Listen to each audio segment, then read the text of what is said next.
Big debate. Yes Gauri Shankar గారు, మీరు చూసే ఉంటారు తమిళనాడు ఉచిత విద్యుత్తుకు సంబంధించిన హామీ మీద సుప్రీంకోర్టు వ్యాఖ్యలు.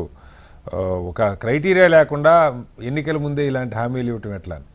ఇప్పుడు విట్ల గారు ఒక మంచి పాయింట్ చెప్పారు. బడ్జెట్లోనే దానికి ఏదైనా ఒక స్పష్టంగా ఒక ప్రామాణికాలు నిర్ధారించుకొని శాలరీలు, పెన్షన్లు ఇలాంటి వాటికి డే టు డే ఎక్స్పెండిచర్కి కొంత, సంక్షేమానికి ఒక పద్ధతి, అలాగే డెవలప్మెంట్కి ఒకటి, అప్పుల మీద వడ్డీలు, అప్పులు తీర్చడం ఇలాంటిది, దీనికి ఏదైనా ఒక ఏర్పాటు లాంటిది ఉంటే ఒక ఫ్రేమ్వర్క్ ఎలా. అట్లాగే ఇంకొక పాయింట్ ఇందాక రియాజ్ గారు, లక్ష్మణ్ గారు మాట్లాడిన దానిలో ప్రభుత్వాలు, కేంద్ర ప్రభుత్వం కానీ రాష్ట్ర ప్రభుత్వాలు కానీ అప్పరంగా భూములు కట్టబెట్టే విషయంలో కానీ లేదు, పెద్ద పెద్ద పారిశ్రామికవేత్తలకి వాళ్ళు మనీ డైవర్ట్ చేసి వేరే వాటిలో పెట్టుకున్నారని తెలుస్తున్నా సరే వాళ్ళకి రుణమాఫీలు కానీ లేకపోతే ఎన్పిఏలు కానీ వీటి మీద కూడా ఎక్కడ ఒక ఆయా ప్రభుత్వాల విచక్షణకే వదిలేస్తున్నారు తప్ప వాటి మీద ప్రశ్నిస్తున్నది కానీ నిలదీస్తున్నది కానీ కోర్టులు కానీ ఎక్కడ లేదు. ఎలా ఉంటే బాగుంటుంది వ్యవస్థ? ఓ పక్క సంక్షేమం కావాలి, ప్రజాకర్షణకి ప్రభుత్వాలు అడ్డగోలుగా హామీలు ఇస్తూ ఉన్నాయి. మరోపక్క రైతు ఒక ఎకరం ప్రభుత్వం తీసుకుంటే దానికి కాంపెన్సేషన్ కోసమేమో రోడ్డును పడి ధర్నాలు చేయాలి. పారిశ్రామికవేత్తల పేరుతో వాడు ఉపాధి కల్పించినా కల్పించకపోయినా వాళ్ళకి అడ్డగోలుగా భూములు దారాదత్తం చేస్తున్న పరిస్థితి, లోన్లు మాఫీ చేస్తున్న పరిస్థితి. ఏం చెప్తారు? ఇప్పుడు ఓవర్ ది ఇయర్స్ ఇష్యూస్ చాలా కాంప్లికేటెడ్ అయిపోతా ఉన్నాయి సార్. ఎట్లా ఉన్నానంటే ఇప్పుడు పూర్ అంటే ఇప్పుడు ఎవరు ఐడెంటిఫై చేయాలి, పూర్ అంటే ఏది, వాళ్ళ ఇన్కమ్ గ్రూప్ ఎంత, ఎగ్జాక్ట్లీ 1 lakh అన్నారు, 2 lakhs అన్నారు, 8 lakhs దాకా అన్నారు పర్ యానం అట్లా అని. ఇంకా మళ్ళీ దాంట్లో రిజర్వేషన్స్ ఉంటాయి. ఒకప్పుడు ఎలక్షన్స్ ఎట్లా ఉండేది అంటే మనకు క్యాండిడేట్ మంచిగా ఉన్నా కూడా, ఎవరైనా క్యాండిడేట్ బాగున్నాడు, మంచి పని చేస్తాడు, మనకు సాయం చేస్తాడు, మనకు నిలబడతాడు, అతను ఓటు వేయాలని ఒక కోరిక ఉండేది. సరే, ఆ క్యాండిడేట్ ఏంటంటే తన జేబులకి పైసలు పెట్టుకొని తర్వాత ఏదైనా కాంట్రాక్ట్ దాంట్లో గిట్ల డబ్బు సంపాదించుకునేవాడు. తర్వాత ఏమైందంటే గవర్నమెంటే స్టార్టెడ్ గివింగ్ ఫ్రీబీస్. గవర్నమెంటే ఫ్రీబీస్ అనౌన్స్ చేస్తున్నారు. అట్ ద సేమ్ టైం మన క్యాండిడేట్ కూడా దాని జేబులకి కాస్ట్ ఆఫ్ ఎలక్షన్స్ పెరుగుతా ఉంది. ఓ క్యాండిడేట్ కి నేను ఓట్కి 100 రూపాయల దాకా చూసాను. నేను ఒక ఓటు 100 రూపాయలు ఇచ్చినప్పుడు చూసినప్పుడు, వంద ఇచ్చిన తర్వాత నిజామాబాద్ ఎలక్షన్స్ ఒక 200 అప్పట్లో రోజు కూలీ లెక్క ఇచ్చేవాళ్ళు. లేదు, అది వేరే సార్. అది నీకు పార్టీలో తిరుగునందుకు ఇచ్చేవాడు వాళ్ళు, ఫుడ్ కానీ పైసలు.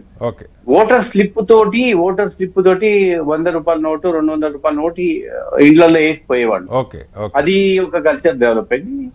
రాను ఎట్లా ఖర్చులు పెరుగుతా ఉన్నాయి, మనకు డబ్బులు ఎట్లా డిమాండ్ ఎట్లా పెరుగుతా ఉంది, ఓట్లు కూడా అలాగే ఖర్చు అవుతుంది. ఓట్లకు ఇప్పుడు 1000 రూపాయలు లేదా అంటే 5000 రూపాయల దాకా, చిన్న ఎలక్షన్స్ అయితే ఇంకా 5000 రూపాయల దాకా పోతున్న పరిస్థితి ఉంది. ఇప్పుడైతే లక్షలలో పోయింది. ఇప్పుడు రీసెంట్ గా మన పంచాయతీ ఎలక్షన్, మున్సిపల్ ఎలక్షన్ చూస్తే మరి భయంకరంగా రిపోర్ట్ చూస్తా ఉంది. ఫిజికల్ గా అయిందా లేదా. కాబట్టి పబ్లిక్ డిమాండ్ ఎక్కువైపోతుంది. పబ్లిక్ కూడా ఎట్లా అంటే ఒక ఇంప్రెషన్ పడ్డదండి, పొలిటీషియన్ అంటే ఇది హైలీ కరప్ట్ ఫెలో, మళ్ళీ మనకి దొరకడీడు, ఇప్పుడు ఎలక్షన్స్ అప్పుడే మనకి లాగేయాలి. ఇంకోటి మళ్ళీ గెలవాలంటే పాలిటీషియన్స్ కూడా ఎట్లయిపోయినా, మనం గెలవాలి అని అంటే డెఫినెట్ గా గవర్నమెంట్, ఏ పార్టీ అయినా గెలవాలంటే వీళ్ళకి ఫ్రీగా ఏదైనా ఉచితంగా పథకాలు పెడితేనే మనకు. రూలింగ్ లో ఉన్న పంచే ఓటు కొనుక్కోవడం కంటే ముందు ప్రభుత్వ డబ్బుతో ఓట్లు కొనుక్కున్నారని ఒక విమర్శ.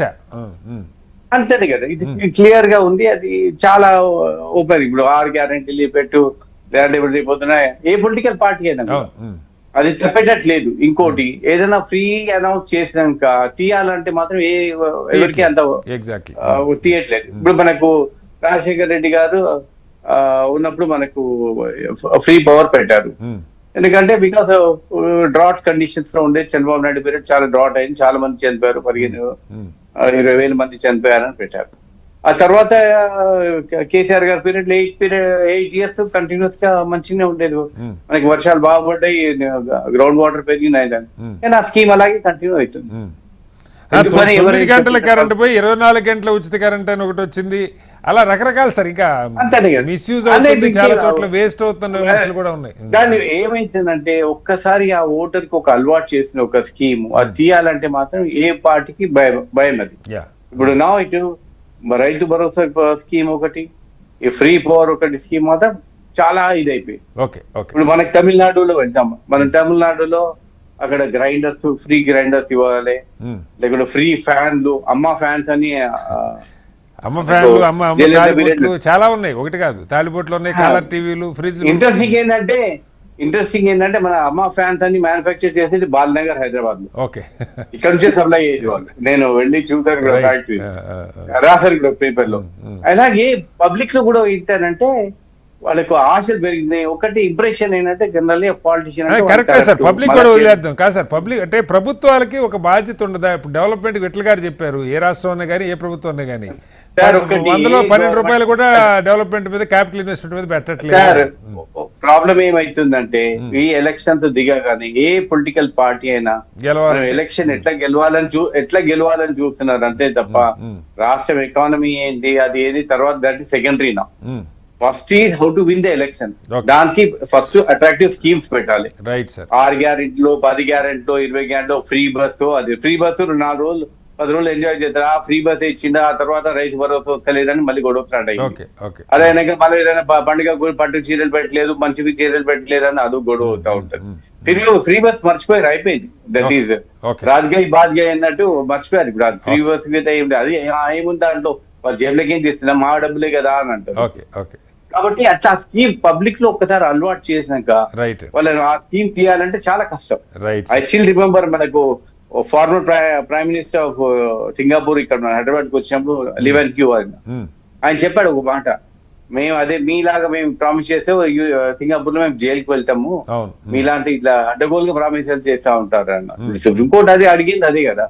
ఇప్పుడు తమిళనాడు గవర్నమెంట్ ఏంటంటే, బికాస్ సెంట్రల్ గవర్నమెంట్ రిస్ట్రిక్షన్స్ పెట్టాయి, ఫ్రీ పవర్ దీనికి ఎవరిని కండిషన్స్ పెట్టాయి కాబట్టి that should all that should be removed and we will give it free to everyone. అంటే that's why supreme court question చేస్తా ఉంది, ఎట్లా చేస్తారు పొద్దున ఎకానమీ ఎట్లా ఉంటుంది మీ దగ్గర, డెవలప్మెంటల్ ప్రాజెక్ట్స్ కి ఎట్లా అవుతుంది, ఇవన్నీ ఫ్రీబీస్ అనౌన్స్ చేస్తే ఎట్లా క్వశ్చన్ చేసింది.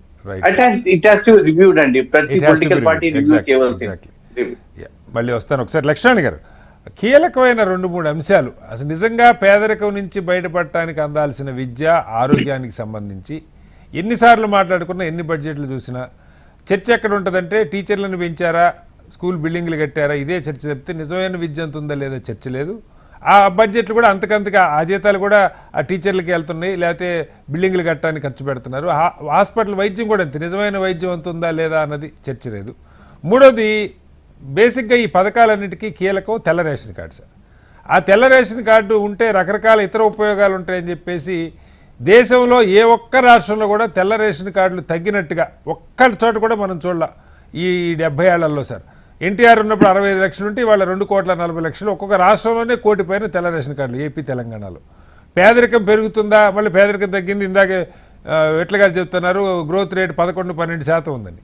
పేదరికం తగ్గట్లేదా, కార్డులు అడ్డగోలుగా వచ్చేస్తున్నాయా, వాటిని తీసేయడానికి పూనుకుంటే ఏదన్నా ఒక క్రైటీరియా పెట్టుకొని మళ్ళీ ప్రతిపక్ష పార్టీలను విరుచుకుపడతాయి. అలాగే వీటితో పాటుగా వారన్నది ఈ ఏదైనా ఒక డివిజన్ బడ్జెట్లో రాష్ట్రానికి వస్తున్నటువంటి ఆదాయంలో దీనికింత అని కనీసం ఏదైనా అలాంటి ఒక బ్రాడ్ గైడ్ లైన్స్ అన్నా మనం ఫ్రేమ్ చేసుకునే అవకాశం ఉంది. లక్ష్మణ్ గారు, సంపద పెరుగుతున్నది, పేదరికం అంటే దారిద్ర్య రేఖ కిందికి చేరుకున్న వాళ్ళ సంఖ్య తగ్గిపోతున్నదని ప్రభుత్వ గణాంకం చెబుతుంటుంది. అది శాస్త్రీయమైనటువంటి కొలబద్దతో చేస్తున్నారంటే చేయడం లేదని నా అభిప్రాయం. ప్రజల యొక్క కొనుగోలు శక్తి పడిపోతున్నది, ద్రవ్యోల్బణం పెరుగుతున్నది, ధరలు పెరుగుతున్నాయి, కానీ ఉపాధి అవకాశాలు లేవు, నిరుద్యోగం పెరుగుతున్నది, అర్ధ నిరుద్యోగుల సంఖ్య పెరుగుతున్నది, వ్యవసాయం సంక్షోభంలో ఉంది, చిన్న సూక్ష్మ మధ్య తరహా పరిశ్రమలు సంక్షోభంలో ఉన్నాయి, కానీ పేదరికం తగ్గిపోతున్నది, మేమంతా అభివృద్ధి చేసేస్తున్నామని చెప్పుకోవడానికి గణాంకాలు రూపొందించ